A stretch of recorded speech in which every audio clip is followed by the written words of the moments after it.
proud families, friends and neighbors, sharing gifts and helping hands. We're people helping people, and we're proud that we can say we're always getting better and growing stronger every day. Taking pride in Mobile, haven't you noticed? We've got it all right here at home. Nothing can stop us. Taking pride in where we're going, taking pride in who we are. Mobile, show your pride. Together we'll go far.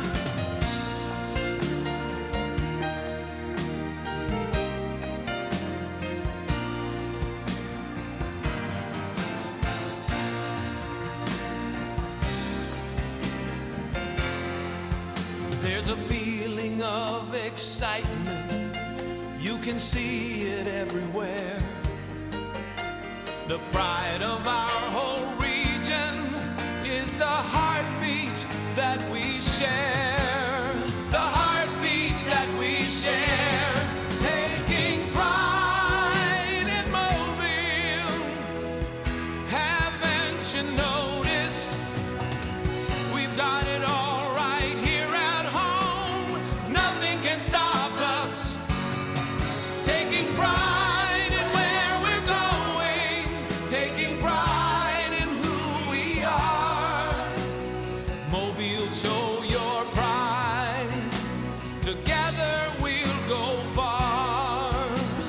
Mobile, show your pride. Together we'll go far.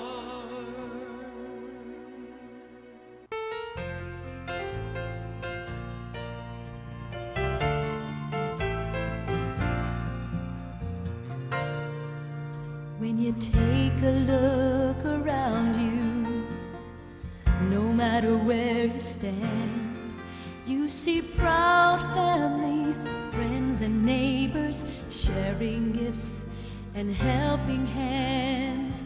We're people helping people, and we're proud that we can say we're always getting better, growing stronger every day.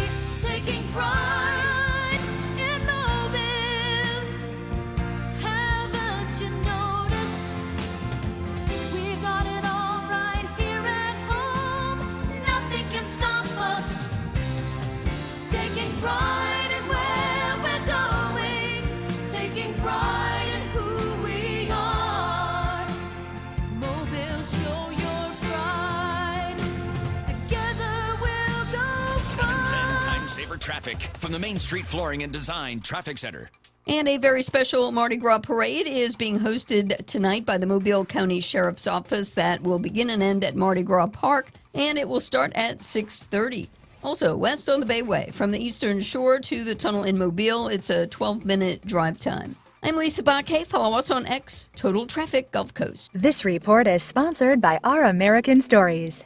This is Lee Habib, host of Our American Stories. On our next episode, we'll share the story of Nancy Kelsey, the Betsy Ross of California. You won't want to miss the next episode of Our American Stories. If you see traffic trouble, call the Acadian Windows traffic tip line at pound 250, keyword total traffic when prompted. Acadian Windows, your hurricane protection specialists. Now, your chance to win $1,000. Enter this nationwide keyword on our website. Cash. That's cash. Enter it now at newsradio710.com. The Uncle Henry Show. Weekday afternoons from 5 till 7.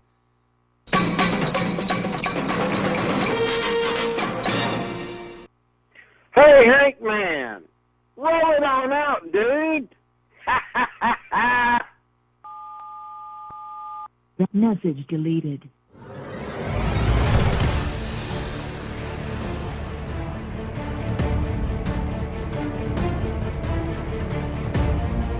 And now, live from Mobile, Alabama, as the stomach churns, starring Uncle Henry, coming to you through Electro Voice microphone. Joining Henry will be callers, emailers, radio and internet listeners. So without further ado, in the style of that great country music legend Minnie Pearl, here's Henry! Thank you. Yes, I am Uncle Henry. Here on the Uncle Henry Show, conveniently named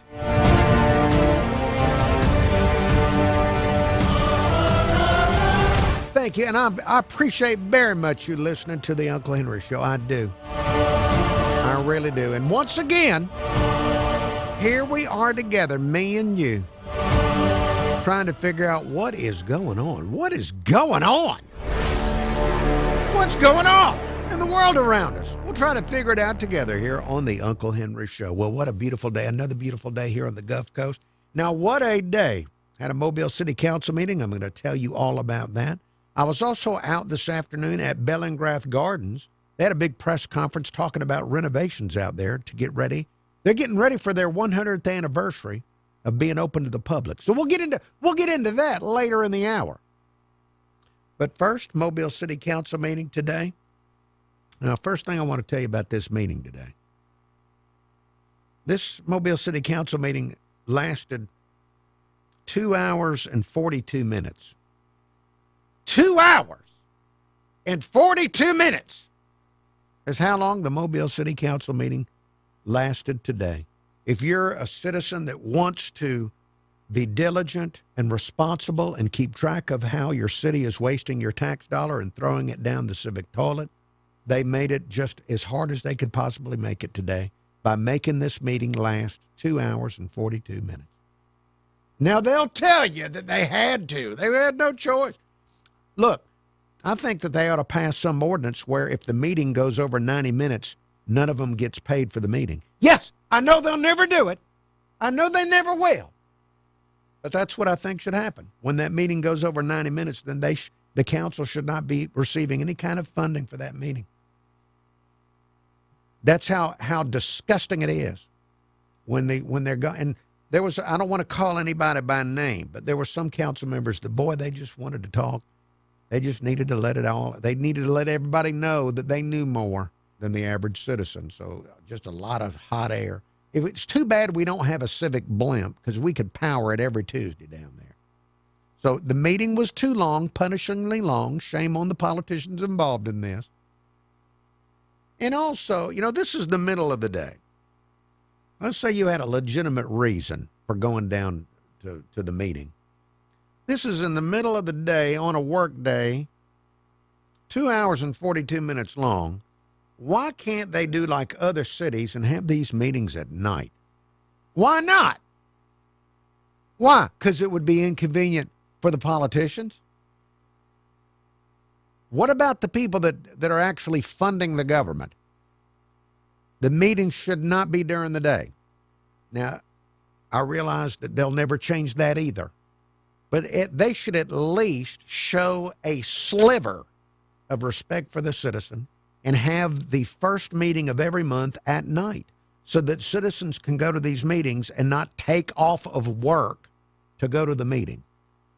There's just a little personal opinion thrown in on the Uncle Henry Show. I know you probably just can't stand that. Personal opinion time. Personal opinion time. Personal opinion time. But it's personal opinion time. The taxpayer, it should be made as convenient as possible for the taxpayer. So they should be meeting at night. But if they're not going to meet at night, they at least once a month throw us a bone and make it the first meeting of every month and do it at night.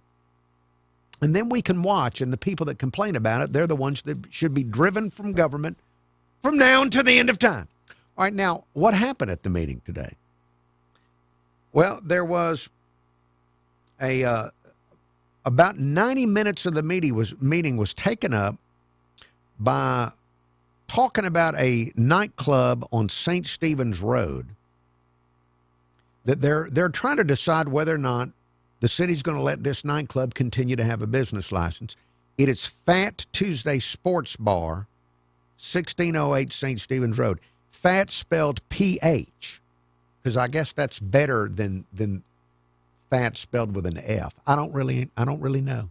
And I've reached an age where my caring is not really there either on finding out. But there were people and the police there talking about, let's see, the police said that they had had more than 200 calls about the place, dozens of criminal cases involved.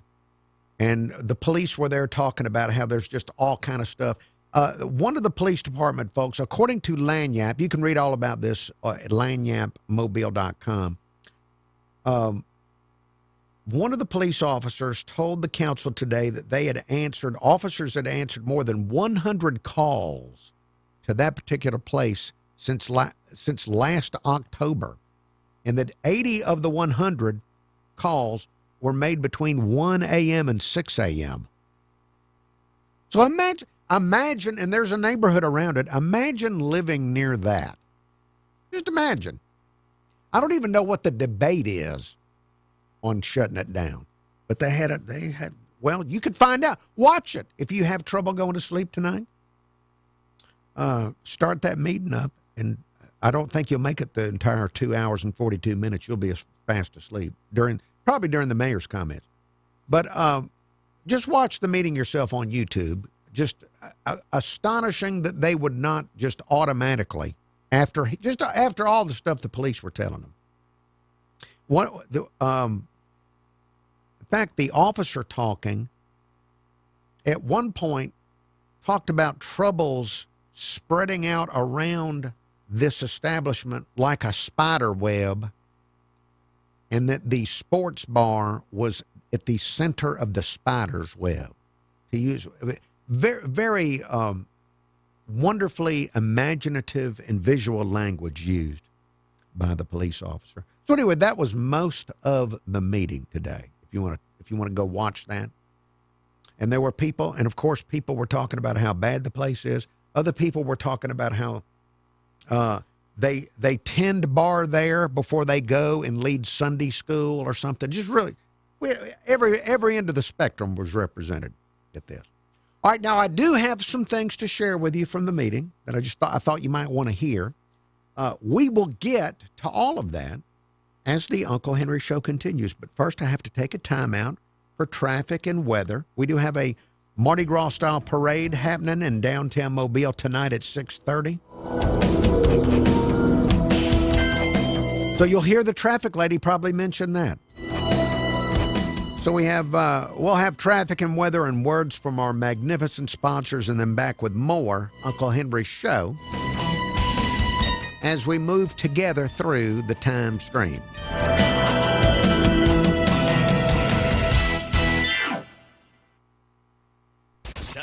Time Saver Traffic from the Main Street Flooring and Design Traffic Center. And watch for congestion west on the Bayway. From the Eastern Shore to the tunnel in Mobile, it's an 11-minute drive. Don't forget, a special Mardi Gras parade will be hosted tonight by the Mobile County Sheriff's Office that will start and end at Mardi Gras Park. It will begin at 6:30. With Time Saver Traffic, I'm Lisa Bakke. This report is sponsored by Audible. And YouTube viewers, thank you for looking. I appreciate very much you looking at the Uncle Henry Show. And I forgot why the Sheriff's Department there's some kind of a group, like a convention or a meeting in Mobile, and they're doing the parade for the out-of-towners. Let me see if I'm still signed into the corporate. Yes, I'm still signed into the corporate email for now. All right, let me see. Mary Booth sent me the parade. She's always making sure I know things. Oh, they're doing this for the National Institute for Jail Operations Convention. What a fun-loving group. The National Institute for Jail Operations.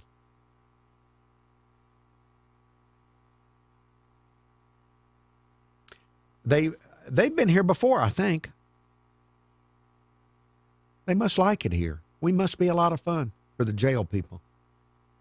Let's say hello to Ben Griffin Hey, Ben, our youngest viewer, Ben Griffin. Bama Big Man, Tarzan, 68-year-old Chris of West Loxley, Norman Richardson, Stephen Breland, wow. The very busy Stephen Breland.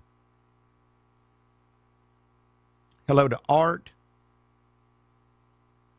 Whoever it is. Excalibur Iron Force. Thank you for looking in at Excalibur Iron Force. Larry Morting, JD. You know, and JD, I would switch if I could get an affordable, like under $50 hair piece that would make me look Trumpish. I would absolutely go with it. In fact, I could go with it and gray it and show him how to go gray.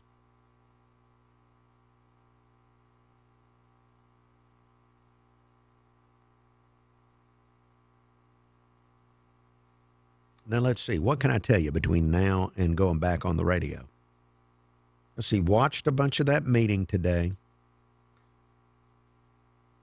You know, when I realized that the meeting was... See, I started trying to watch it before it was over, and it almost gave me a heart palpitation of some kind when I saw that they were going on that long.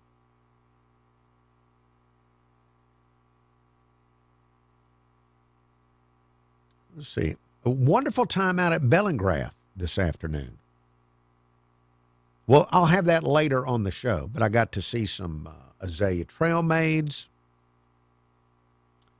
The guy that writes the history stuff for Mobile Bay Magazine, Tom McGee. Got to talk to him. I got to talk to the director of the executive director of Bellingraph. Great group of people out there. People are affable around gardens. I've noticed this.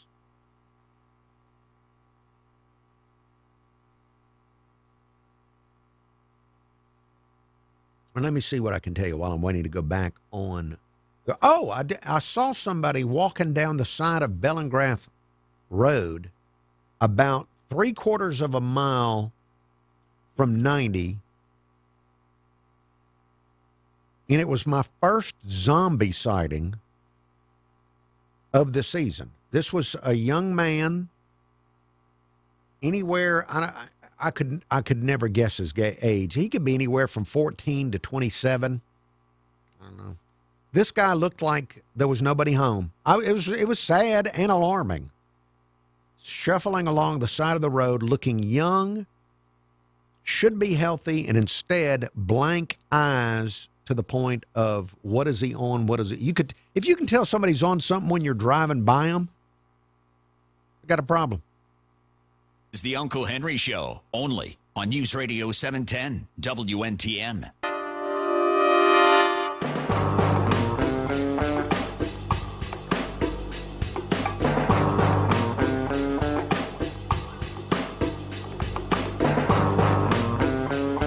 Uncle Henry Show, News Radio 710 WNTM.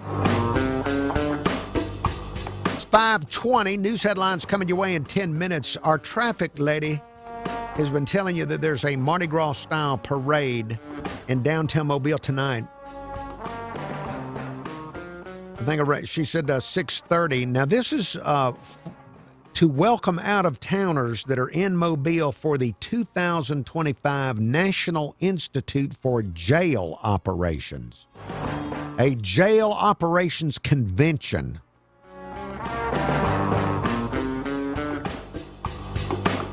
Now, I would consider working in a jail to be psychologically difficult. I've never done it, and I've never had to spend the night in a jail, thank the Lord, at least not yet.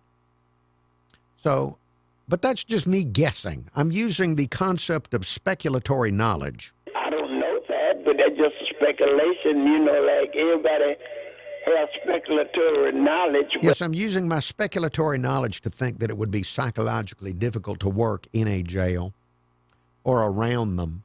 And so I'm guessing that they probably try to have a good time. They probably need a parade of some kind just to give them a chance to smile. So that's the National Institute for Jail Operations going on, their convention in Mobile or their meeting or whatever it is. All right, I mentioned the Mobile City Council meeting. I want to share with you from that meeting just to prove I watched it. So I thought, instead of all the people talking about the bar, the mayor had a lot to say today. The mayor, Standy Simpson, who is soon not going to be mayor anymore.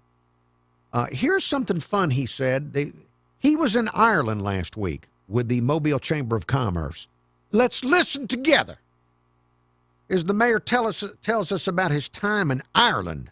Got back from Ireland last week. The Chamber of Commerce had a sponsored trip. Every year they sponsor trips. Typically it's across the United States. We try to go somewhere where there's a port city, where there's housing opportunities. It could be workforce development. And so you go to see different sites while you're there. You travel to kind of gather in a group, so you get to interact with people that you would not otherwise interact with. And through those relationships, we can start building on some of these projects, capturing ideas where somebody's had success in a place where we're trying to do something that maybe they've already done. All right, so when they go on a junket to other countries, it's for idea exchanges and things like it, building relationships.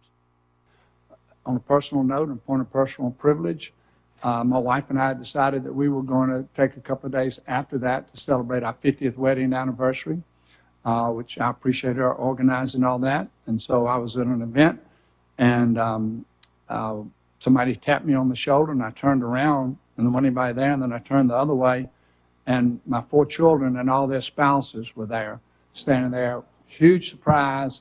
The emotions that, first off, I was confused about where was I? Yeah. And then I almost cried. And then I said, well, how long are y'all going to be there? And they said, we're going to be here all week with y'all. And that's when I did cry, because I knew I'd be paying for it. But anyway, great memory, lots of... The mayor delivered a good punchline, and he deserved some applause.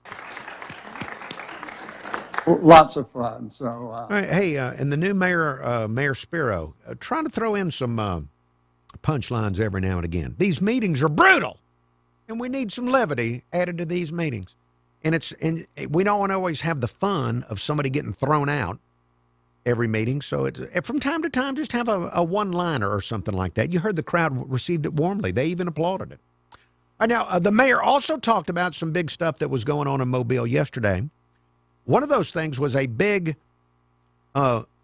ceremony to mark the deepening of the ship channel and the expansion of the port that all of our elected officials and a lot of our industry leaders are saying are going to mean big, big things for Mobile and the state of Alabama. So you might want to hear this, especially because I know you enjoy the raw charisma of Mayor Simpson. Here he is, talking about the significance of the deepening and expansion of the Port of Mobile. Today was a big day in the city of Mobile. For those that saw information on the news having to do with the deepening and widening of the channel, which is now 50 feet deep. There were probably more dignitaries from around the state of Alabama at that one event than in any event that I've been at in the last 12 years. Simply because the Port of Mobile impacts the entire state of Alabama, and people in Tuscaloosa, Birmingham, Huntsville, they all recognize that now. And so they have a keen interest of what's going on. We are now the deepest port along the Gulf Coast. We continue to say, from a promotional standpoint, that Mobile will be the gateway to America on the Gulf Coast. It will be the first port of call for the big container ships, where they'll unload some of their cargo here before they move to other ports. Huge, huge game changer from an economic development standpoint. The visionary for that was Senator Richard Shelby, who realized when he was on a trip to Singapore that they were deepening their channel, and they thought, why can't we do that in Mobile?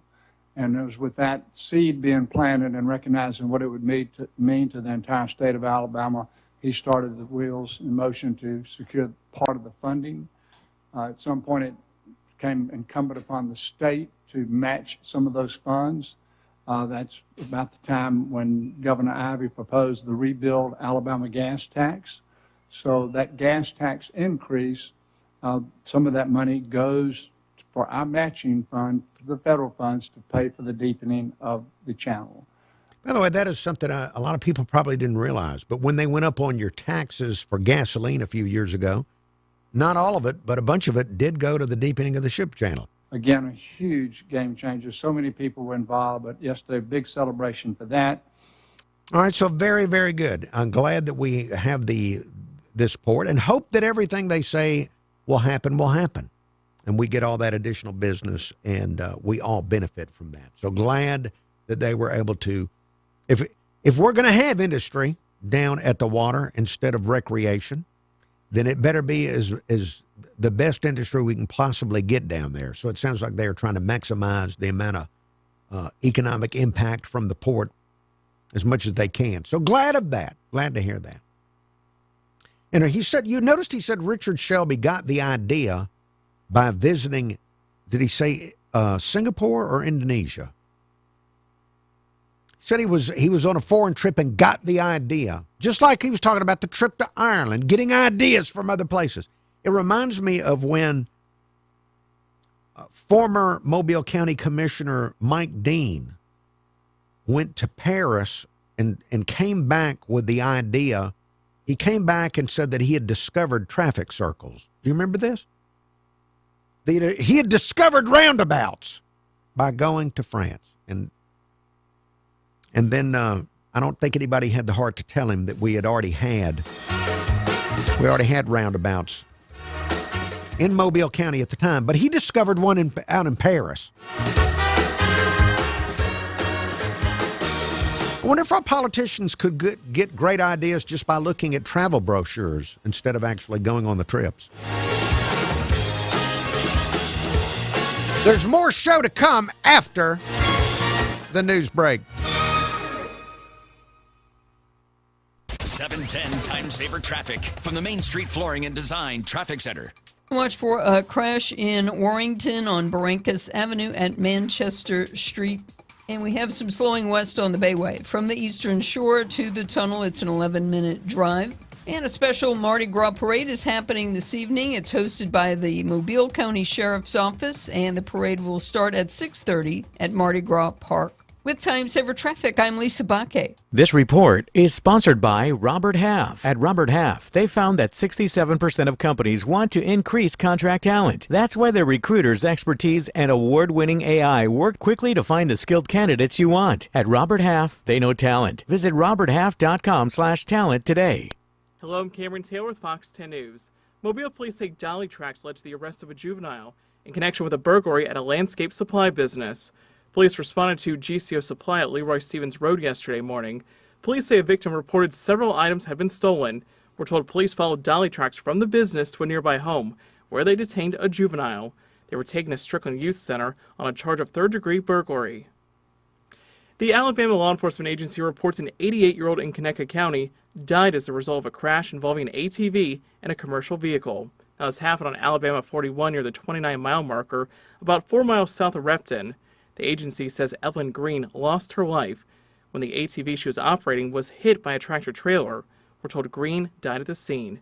Troopers continue to investigate the deadly crash. Foley City Council approved the purchase of more than 2 acres on East Violet Avenue, north of Heritage Park. Officials are studying uses for the acquired property that include the site of a new civic center and a city museum. City plans call for the current civic center to be replaced with a larger facility. The mayor says the current facility, built in the 70s, no longer meets the needs of the city. The city is also considering plans to build a museum to commemorate Foley's designation as an American World War II heritage city by the National Park Service. I'm Cameron Taylor with Fox 10 News on this iHeartRadio station.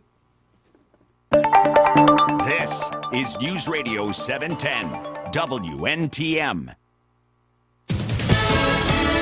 Fox News, I'm John Saucier. As President Trump honors the life and legacy of political activist Charlie Kirk by posthumously awarding him the highest civilian honor weeks after his death. It's my privilege to posthumously award Charles James Kirk our nation's highest civilian honor, the Presidential Medal of Freedom. Thank you. The Turning Point USA founder was fatally shot while hosting an event at Utah Valley State University. 2 weeks into this government shutdown, House Minority Leader Hakeem Jeffries is warning House Speaker Mike Johnson if something's not done about cuts to health care before open enrollment November 1st, his state will see the worst of it. The congressional district that Speaker Johnson represents, you're talking about thousands of people in his district who are about to experience a 379% premium increase. Republicans say they're willing to discuss health care. Americans listening to Fox News. YouTube viewers, thank you for still watching if you are watching. Going to be back on the radio in less than 3 minutes with more Uncle Henry Show. Let's see.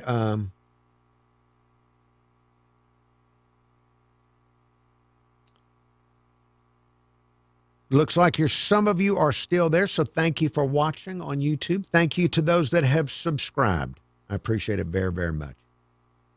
All right, back on in about 2 minutes. Let me see if there's anything I can tell you while I'm in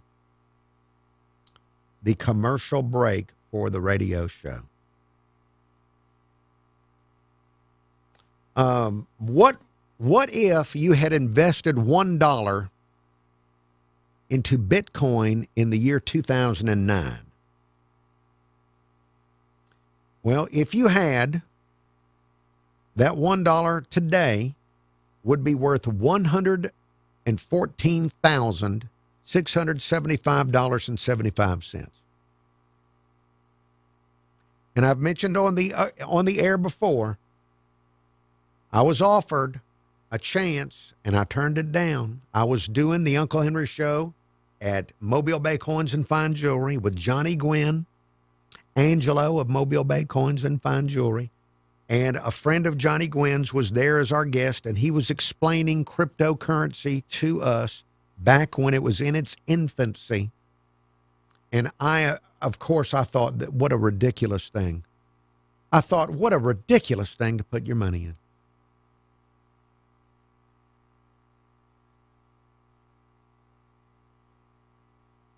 But I don't let these things bother me, because I've made many other numerous errors similar to that in my life. You gotta think of them the way a quarterback would an interception. You have to just move on to the next pass and not obsess over the interception. All right, back on the radio in about 30 seconds.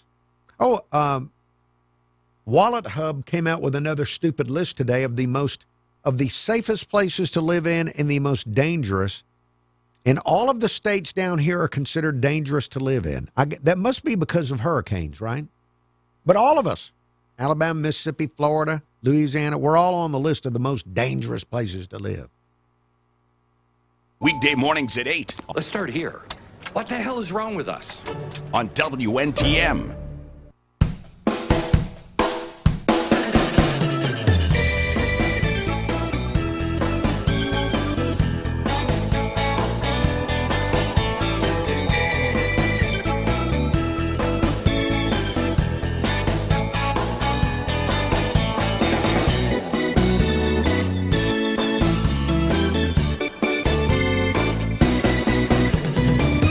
It says the Uncle Henry Show on News Radio 710 WNTM. It's 5:35.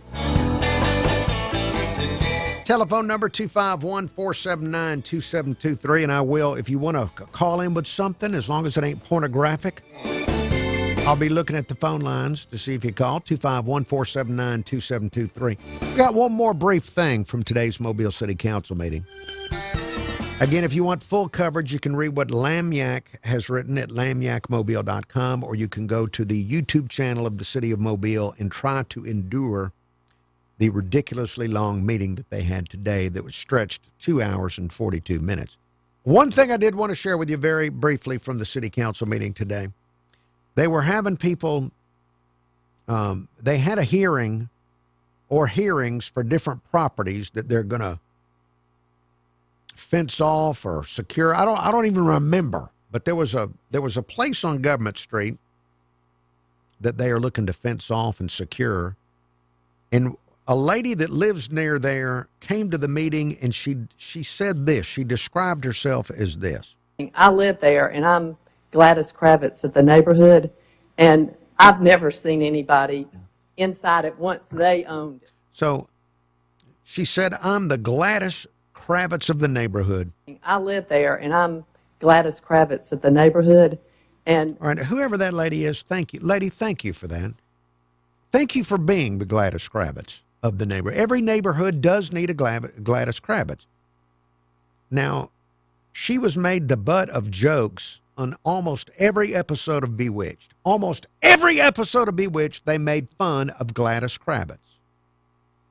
But the reality was that she was the only person in the neighborhood that knew that there was a demonic witch creature living there, practicing full-blown witchcraft with covens of witches and all kind of demonic stuff going on. Gladys Kravitz knew the truth, and she was mocked for it. Oh, she was a punchline. They made so much fun of her. They tried to make her, to use a modern term, they would gaslight her to make her think, no, she didn't really meet Benjamin Franklin or whatever the weird thing was they did that week with their demonic witchcraft. They just made fun of her. But she was right. I want you to remember that. Those of you that are old enough to remember that. She was right. Gladys Kravitz was right. And instead of being the butt of jokes, you should try to be. You don't want to be the Elizabeth Montgomery character. You don't want to be Endora. You don't want to be Uncle Arthur or Dr. Bombay in life. You don't want to be the demonic. You want to be the Gladys Kravitz that sees the truth and tells the truth. Now, she showed you that telling the truth in this world it can hurt. You can be mocked. You can be turned into a pariah and just cast out of society. But we need truth tellers like the Gladys Kravitzes. So, lady, whoever you are. I live there, and I'm Gladys Kravitz of the neighborhood. Thank God for you. Thank God for you. 251-479-2723, the telephone number. That's 251-479-2723. Email address, unclehenry@iheartmedia.com. Now, let's see. Let me go to some voicemail messages that have come into the Uncle Henry Show over the past few days. We have a few voicemail messages on a variety of topics. Let's see. Got a call from 68-year-old Chris of West Loxley. I think this came in about an hour ago or so. Roll Tide, Uncle. Just noticed on the ESPN football schedule, about 3 or 4 games on tonight, and one amongst them, the South Alabama Jags are playing host to Arkansas State. Go Jags! Chris, thank you. Thank you for mentioning the Jags, and I'm with you on that. Go Jags. I wish for them a victory. Now, let's see. Also got a call from Buford. It was last week, I guess. We heard that Paul Feinbaum was thinking about running for the Senate out of the state of Alabama. And I expressed to you my shock when he did this interview and said that he had voted for Donald Trump and wanted to run as a Republican possibly, because I'd always made an assumption. I know I'm not supposed to draw conclusions. Don't draw conclusions, because if you do, you're going to be wrong. You can draw them if you want and just be wrong. Well, I assumed that Paul Feinbaum was a liberal because he worked in media. Most of the media people I've met are left-wingers. He worked for a newspaper. Most of the newspaper people I've met are left-wingers. I think he has a law degree, doesn't he? Most of the lawyers that I've met are left-wingers in a very rough way. And so I made the assumption, I drew the conclusion that he was a leftist, but apparently, I guess I'm wrong. I don't know, but Buford heard this. Hannah, there's Sayers, Buford. Hannah, in response to you, Paul Feinbaum running for senator, let me tell you this, Henry. I think you made a comment that since he is running as a Republican, you thought he was a liberal. Henry, he most likely is a liberal. In the state of Alabama, they know that they're not going to be able to win very easily as a Democrat. True, and yes, that's why we have a lot of very squishy Republicans. Which is why Alabama is absolutely infested with rhino Republicans. Yes. And I tell you what, Henry, a rhino was way more dangerous than an open Democrat. But Henry, to see if Feinbaum truly is a Republican or not, I don't believe he's a conservative. But you have to see if he's voted for any Democrat president nominee since Bill Clinton. If he voted for Bill Clinton and other Democrats onward, he's a daggum Democrat. I don't care if he voted for Trump this last go-around or not. That man is a Democrat. And now, wait a minute. Now, come on. Buford, are people not allowed to grow? Even people the age of Feinbaum can grow as a person. Are you discounting the possibility of personal growth? Through and through, if he voted for Bill Clinton and any other Democrat presidential candidate after Bill Clinton. Because if you were still voting Democrat after Bill Clinton, you a daggum communist Democrat. Ain't no way around it. There ain't none of this, I voted for Obama, but now I vote for Trump and I'm a conservative Republican. No. No! I don't buy it, Henry. I don't buy it like I don't buy red shrimp on the side of the road. Anyway, Henry, you have a good day. All right, Buford. Buford, thank you for sharing your thoughts on this. 251-216-1976, the number to leave a message, 251-216-1976. So, Buford, you don't believe that adults can grow out of one politics into another? You don't think so, Buford? It may be that he was voting with his emotions for Democrat candidates, and then he saw the results. Maybe the results affected his pocketbook quite heftily. Or he could take a look around and see things are not better, that they were worse. You don't think people are can't people possibly grow? I understand you're trying to be careful with who you vote for, but still, it would be worth talking to him about. If he does run, and I'm not sure that he will, but if he does run, people are going to be asking him about that constantly. So there's probably more to the story. But Buford, thanks again for the voicemail. All right, there is more to come of the Uncle Henry Show here on News Radio 710 WNTM. Now, I was out at Bellingrath Gardens this afternoon for a big press conference, and I'll share with you a little bit about what they got going on out there. Next, that and other things coming up next as the Uncle Henry Show continues here on News Radio 710 WNTM.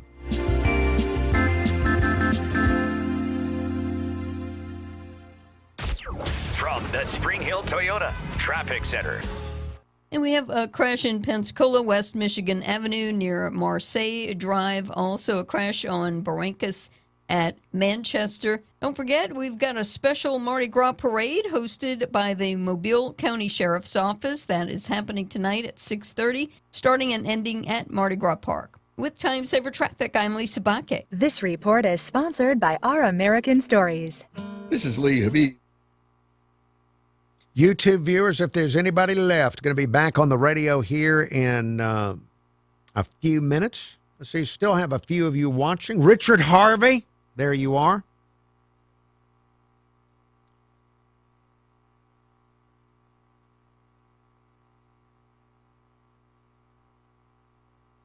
And Steve, I'm glad your wife is a Gladys Kravitz of your neighborhood. You picked a fine woman.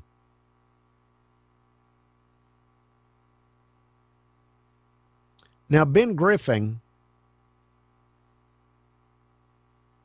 Elizabeth Montgomery, fine actress. Now, of course, she played a demonic character, a satanic character on Bewitched. I've talked about this before. She did a movie, a TV movie, with Kirk Douglas, where she played the villain, and she was excellent as a villainous person in this TV movie. I think it was called Enos, but it was a movie about a nursing home where people were dying mysteriously in the nursing home, and she ran the nursing home, and I think she was somehow making money off of these people dying or something. And Kirk Douglas was one of the nursing home patients, and he figured it out or did something. It was him as a patient in the nursing home versus Elizabeth Montgomery is the evil lady running the nursing home. And that sounds like a Ben Griffin type show. Since you appreciate elderly, this would give you an opportunity to appreciate a very elderly guy, Kirk Douglas.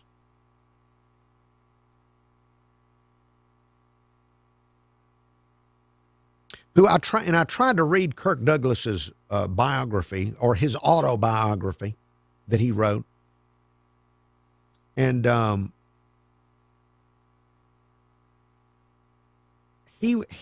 had to stop reading the Kirk Douglas autobiography because it was so sleazy.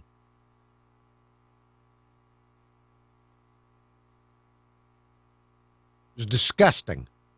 All it was, it's like in the first few chapters, he's writing about this. When I got to Hollywood, this is the first person I had blankual relations with. And this is the next person it was sickening. The Kirk Douglas sleaze book.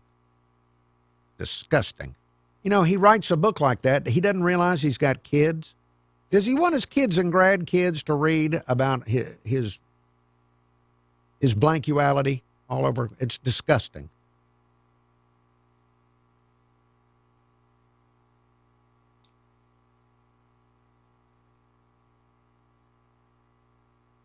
All right, back on the radio here in less than 90 seconds. Let me see if there's anything I can tell you about between now and the time I go back on the radio. Any other weird news?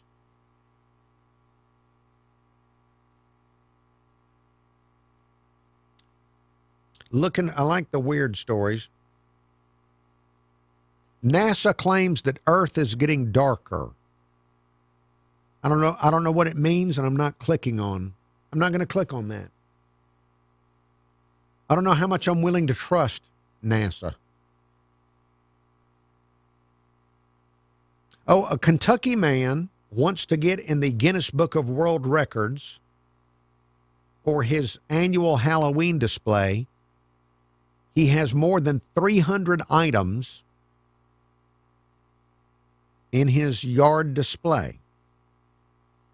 Now, would you want to live near this? I don't know that I would want to live near it. Just like the nightclub at the Mobile City Council meeting. I don't know if I'd want to live there. Shop at Blindster.com today. Available everywhere with the iHeartRadio app. Now #1 for podcasting. This is News Radio 710, WNTM, an iHeartRadio station.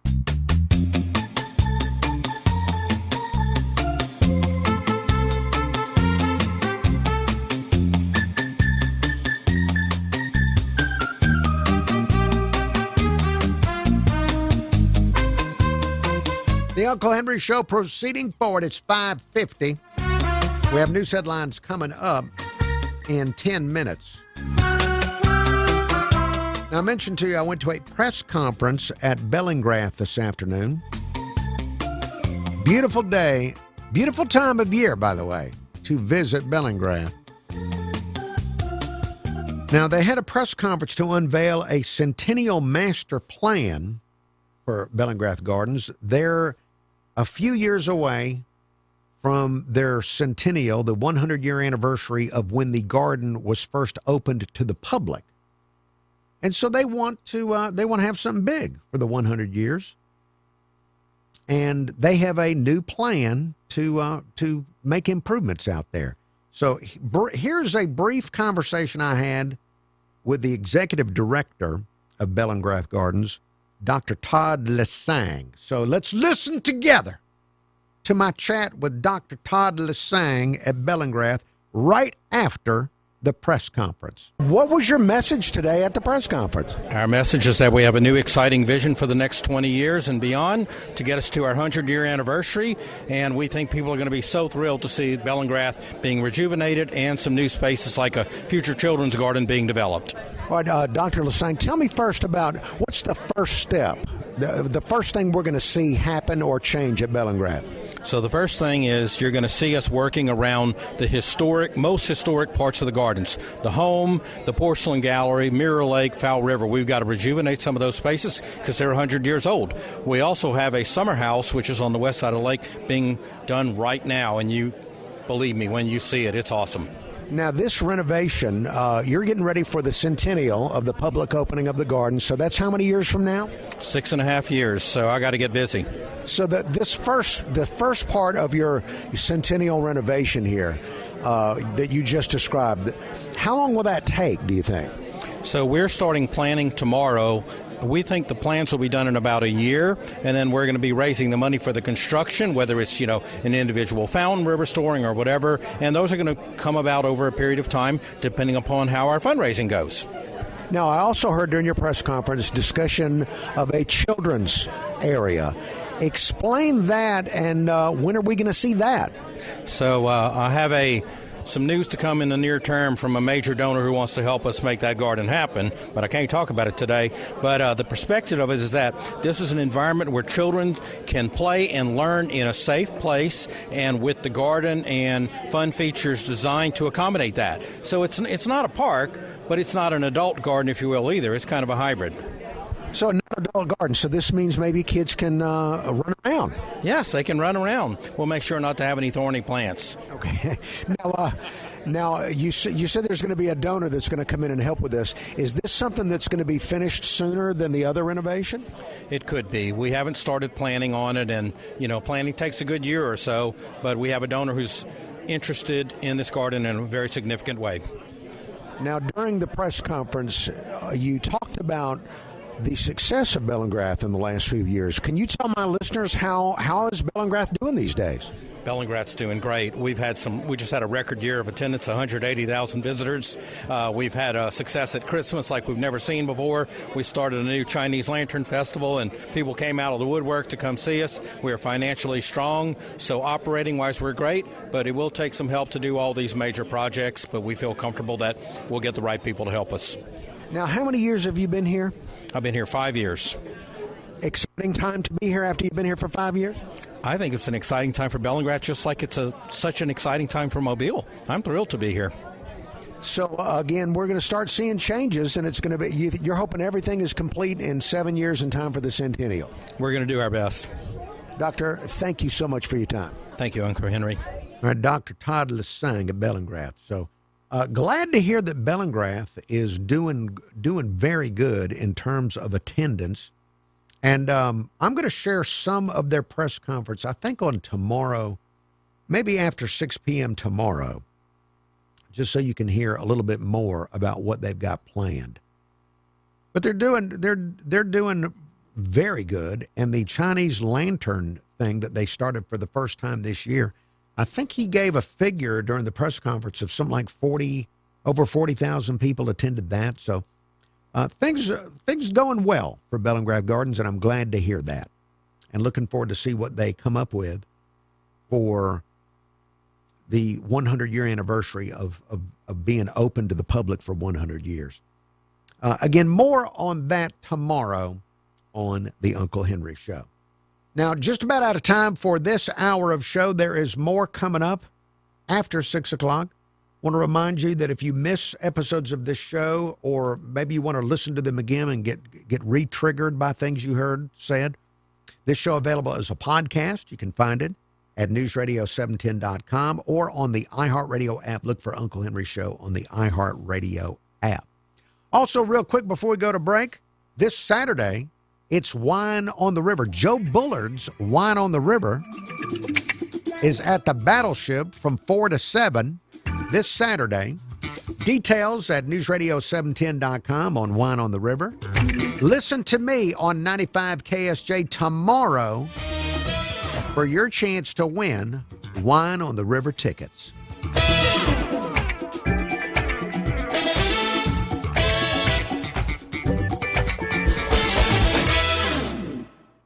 I'm Chad Pergram with the Speaker's Lobby. The historic Middle East peace deal and the release of the remaining living hostages from Gaza has seemingly quieted the loudest progressive voices in Congress. Democratic Michigan Representative Rashida Tlaib, who is Palestinian, New York Democrat Alexandria Ocasio-Cortez, and Minnesota Representative Ilhan Omar have demanded a, quote, ceasefire now for 2 years. But now that... YouTube viewers, thank you for looking. I will be here tomorrow at the regular time with the camera turned on. The show does continue on News Radio 710 WNTM. Have a pleasant evening and a pleasant tomorrow. Chuck Schumer is the highest-ranking Jewish official in American history. He offered more praise for the deal than some of his Democratic colleagues. Schumer said, quote, the work is not over, but any step to end this nightmare is one that should be celebrated. Independent Vermont Senator Bernie Sanders says that